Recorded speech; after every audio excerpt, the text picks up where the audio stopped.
Hello. In this video, we're going to start looking at multiplicity. So if x minus k all to the rth power is a repeated factor of p of x, then r is the multiplicity of the zero k. So the graph, first of all, that should say x-axis. That is a typo. So the graph crosses the x-axis at a zero of odd multiplicity, and the graph bounces, possibly touches, I prefer bounces personally, but some people like touches, on the x-axis at a zero of even multiplicity. Now, the reason that this happens is, think of it of a quadratic and a cubic. So quadratic function, y equals x squared, notice that the function goes down to the x-axis, just barely touches at x equals 0 and bounces back off to the other side. Now a cubic function does this. Notice that it goes up and then it touches the x equals 0 and then it keeps going to the other side. Now what's important is that if it's x cubed, x to the fifth, anything like that, it's going to be kind of a weird s. But if it's linear, if it's a multiplicity of 1, it's going to cross in a linear fashion. Okay. So let's look at this example. It says, identify the zeros of even and odd multiplicity from the following graph.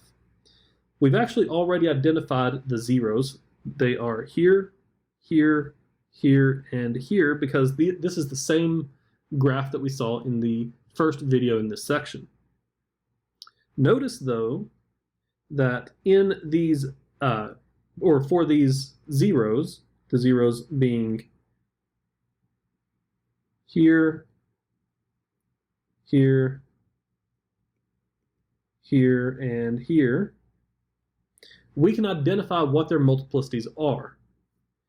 This right here, notice that it's going up towards the x-axis and then it crosses. So this is an odd multiplicity. So this one specifically is odd. And it's actually going to be a multiplicity of 3 or greater,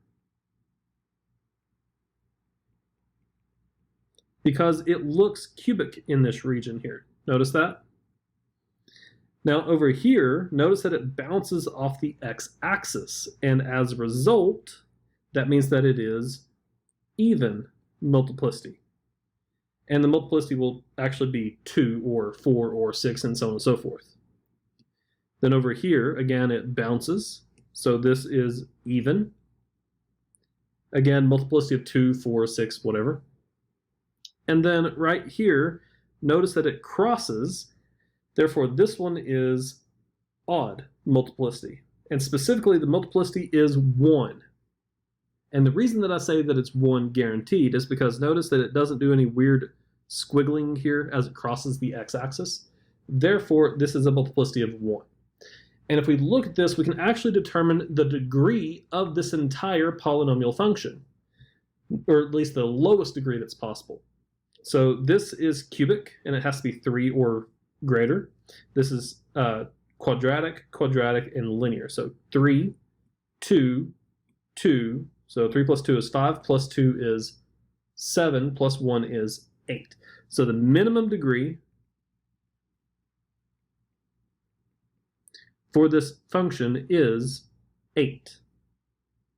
And notice that actually makes sense, because look at the end behavior. It's going down on both sides. Therefore, this has to be an even degreed leading power function here. Alrighty. So I'm going to go ahead and leave it here for this video, and I will see you in the next one. Have fun.